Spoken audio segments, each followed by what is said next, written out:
कई सारी डेफिनेशंस आती हैं आइडेंटिटीज को लेकर। मैं वन आफ्टर अनदर आपको हर एक पर्सपेक्टिव से आइडेंटिटी समझाने की कोशिश करता हूँ। पहला सिनेरियो ये कि आपके पास मान लो कि इक्वेशन लिखा हुआ है, रादर एक एक्सप्रेशन लिखा हुआ है, x+1 whole square is equal to x square plus 1 plus 2x. Now most of you must have realized जब मैं इसे लिख रहा था तभी कि ये एक ऐसा एक्सप्रेशन है जो x की हर वैल्यू के लिए ट्रू होगा। मतलब आपसे मैं कहूंगा कि यहाँ पर x की आप कोई भी वैल्यू ट्राई कर लीजिए, this is going to be true for any value of x। Now what is my point behind this? आपके पास ये समझने के लिए यहाँ पर ये सेंस होना चाहिए कि इस एक्सप्रेशन को ही आप ऐसा लिखते हैं। मतलब this is an identity. Identity का मतलब होता है that this will be true for all the real values of x. You may try any real value, any real number. आप यहाँ 2 रखिए तो दिस विल बी 2 + 1 3, 3 का स्क्वायर 9। यहाँ 2 रखिए, 2 का स्क्वायर 4, 2 × 2 4, 4 + 4 + 1 दैट्स 9। तो I hope you are realising 9 is equal to 9। Now that will be true for all the real numbers. आप कोई भी रियल नंबर ले लीजिए, LHS और RHS are always going to be equal. And if something of that sort happens, this expression over here is not called an equation. We'll not be calling it an equation क्योंकि equation के कुछ specific solutions होते हैं। मतलब अगर equation होती ना तो इसकी डिग्री 2 है और इसकी डिग्री 2 है मान लो कुछ देर के लिए, तो इसके टोटल 2 सॉल्यूशंस ही होते, 2 से ज्यादा नहीं होते, मैक्सिमम 2 सॉल्यूशंस होते हैं। पर यहाँ पर आप इसे देखेंगे कि ये x की किसी भी रियल वैल्यू के लिए ट्रू है, which means instead of calling it an equation I'll preferably be calling it an identity. I hope you're getting my statement very clearly. Now, this is an identity because it satisfies every single number. मतलब ये हर एक single number से satisfy होती है। To be more precise, ये rather सिर्फ किसी real number के लिए ही ट्रू नहीं होगा। वैसे तो आप रियल नंबर्स पे ही गेम कर रहे हो सारा, ये किसी भी कॉम्प्लेक्स नंबर के लिए भी ट्रू होगा। मतलब अगर कॉम्प्लेक्स नंबर्स के सेट को मैं कैपिटल C से डिनोट करूं, so this is true for all the real numbers as well as all the complex numbers, क्योंकि कॉम्प्लेक्स नंबर्स रियल नंबर्स का भी सुपर सेट है। तो ओवरऑल सबसे बड़ा सेट अभी तक का नंबर्स का जो नोन है वो कॉम्प्लेक्स नंबर्स है। तो किसी भी नंबर के लिए, कॉम्प्लेक्स, इमेजिनरी, रियल, किसी के लिए भी अगर ट्रू है तो वो एक आइडेंटिटी है। और ये जेन्युइन सी बात है कि आइडेंटिटी होगी, क्योंकि यहाँ एक्स कोई रोल प्ले कर ही नहीं रहा है। I hope you are more clear now. For example, अगर मैं आपके सामने लिखूं एक पॉलिनोमियल इक्वेशन है f of x, जो कि कुछ इस तरीके से है, let's say an x to the power n plus an minus 1 x to the power n minus 1 up to a naught. तो ऐसी आपके पास एक पॉलिनोमियल एक्सप्रेशन है। मान लो कोई कहे इस पॉलिनोमियल एक्सप्रेशन को अगर आप पॉलिनोमियल इक्वेशन में कन्वर्ट करें, यानी आप इसके रूट्स निकालने की कोशिश करें, तो आई होप मैं ये जानता हूं कि इसके जो टोटल नंबर ऑफ रूट्स होंगे वो कितने होंगे। स्टूडेंट्स, कहने की जरूरत नहीं है कि अगर इसकी डिग्री n है, I hope you can see इसकी डिग्री n है ना, तो यहाँ पर जो टोटल नंबर ऑफ रूट्स होंगे वो कितने होंगे, n। पर अगर गलती से इस इक्वेशन को लेट्स से n से भी ज्यादा वैल्यूज है ना, मोर देन, मतलब n से भी ज्यादा वैल्यूज अगर सेटिस्फाई करती हैं, सो मोर देन n, मतलब n से आप समझ रहे हो, जैसे कि अगर इसकी डिग्री 2 है तो 2 से भी ज्यादा वैल्यूज, जैसे कि मान लो इसे 3 वैल्यूज सेटिस्फाई कर रही है ना, so more than n values if are satisfying this equation, in that case calling it an equation would be wrong.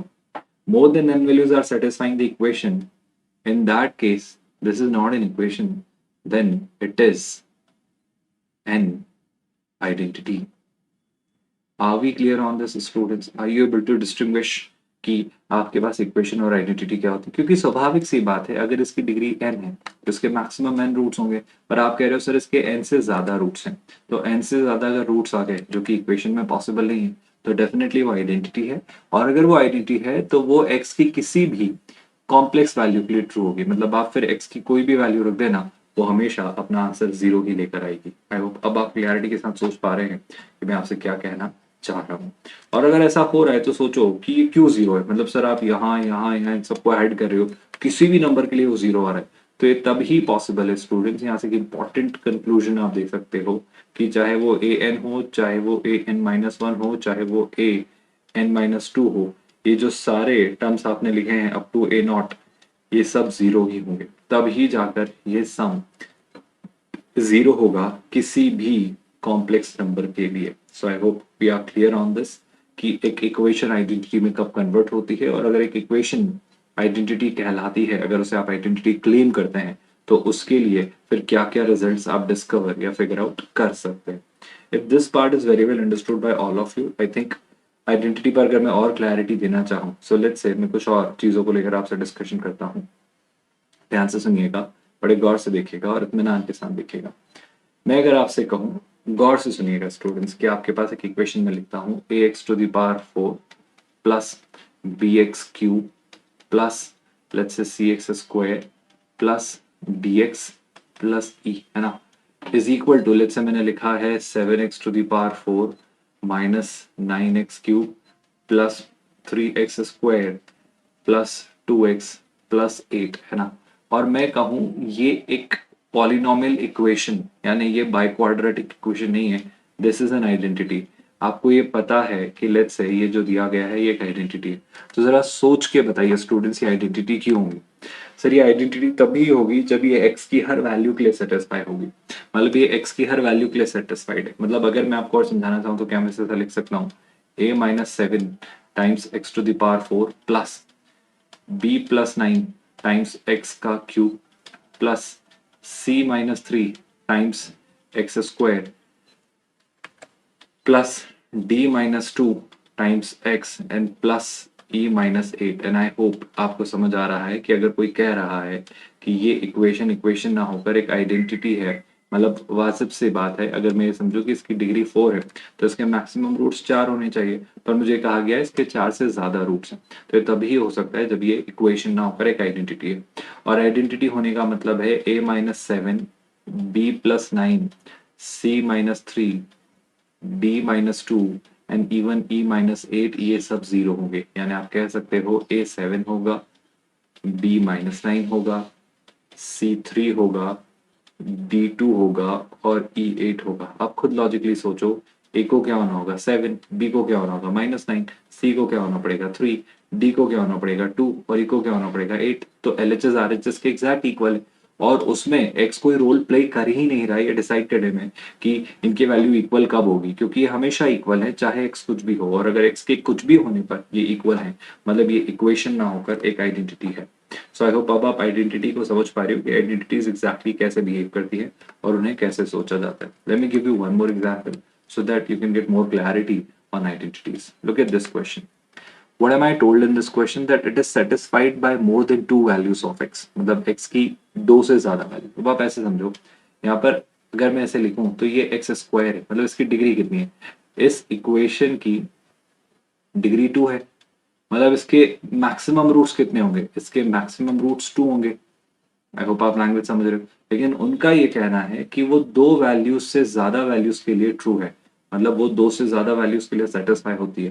तो ये कॉन्ट्रडिक्शन है? कॉन्ट्रडिक्शन नहीं है, बस ये जो इक्वेशन यहाँ लिखी है ये इक्वेशन नहीं है, ये रादर एक क्या है स्टूडेंट्स, आइडेंटिटी।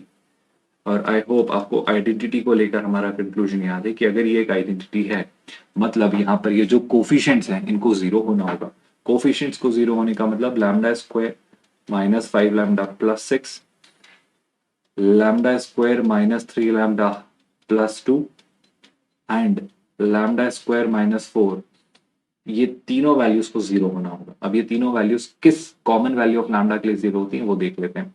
यहाँ मैं लिख सकता हूँ λ² -2λ -3λ + 6 is equal to 0। Splitting the middle term use कर रहा हूँ मैं, जो क्वाड्रेटिक में आप करते हैं। यहाँ मैं लिख रहा हूँ λ² -2λ -λ + 2 इज इक्वल टू 0, और इसे मैं लिख रहा हूँ λ² इज इक्वल टू 4। ना स्टार्ट विद हियर, एक फैक्टर हो जाना है λ-2 और -3 कॉमन लेकर एक फैक्टर हो जाएगा λ-3। यहाँ पर एक फैक्टर होगा λ-2, दूसरा फैक्टर होगा λ-1। आई होप आप देख पा रहे हैं कैसे। यहाँ पर ऑफ कोर्स लैम्डा जो होगा वो होगा +-2। ना प्रोसीडिंग फर्दर, यहाँ से लैम्डा की वैल्यूज आती हैं 2 एंड 3, यहाँ से लैम्डा आता है 1 एंड 2, और यहाँ से लैम्डा आता है -2 and +2। And if I look very closely, मुझे एक वैल्यू ऐसी है जो तीनों में कॉमन मिलती है, जो कि क्या है, लैम्डा की वैल्यू 2। तो अगर आप लैम्डा की वैल्यू 2 ले लें स्टूडेंट्स, तो लैम्डा की वैल्यू 2 के लिए ध्यान से देखिएगा, ये भी 0 होगा, ये भी 0 होगा और ये भी 0 होगा। तो 0 into anything +0 into anything +0, x की किसी भी वैल्यू के लिए 0 होगा, तो डेफिनेटली ये एक आइडेंटिटी होगी, मतलब इसके 2 से ज्यादा सॉल्यूशंस होंगे। कब? जब लैम्डा 2 होगा। आई होप अब आप क्लैरिटी के साथ सोच पा रहे हैं कि आप क्या समझने की कोशिश कर रहे हैं जब बात आइडेंटिटीज की आ रही है। तो एक छोटा सा क्वेश्चन लीनियर इक्वेशन पर लेते हैं, ताकि मैं आपको इसी कंसेप्ट को थोड़ा और आगे एक्सटेंड कर पाऊँ। बहुत ही बेसिक सा question, just to make you understand कि चीजें कैसे बिहेव करती है और आपको चीजें कैसे सोचनी चाहिए ना। लुक एट दिस, मान लो मुझसे कोई कह रहा है इस इक्वेशन को सॉल्व करके दो, तो मेरा कहना है बिल्कुल कर लेंगे। अब आप समझो यहाँ पे x तो वेरिएबल है, तो सॉल्व मुझे x के लिए करना है, पर यहाँ पे a क्या है, तो ये जो a है दैट्स एन आर्बिट्रेरी कांस्टेंट। तो अगर मैं कहूँ कि ये एक लीनियर इक्वेशन है, पहला केस क्या मान लेता हूँ, let's say this is a linear equation. तो लीनियर इक्वेशन कब होगी?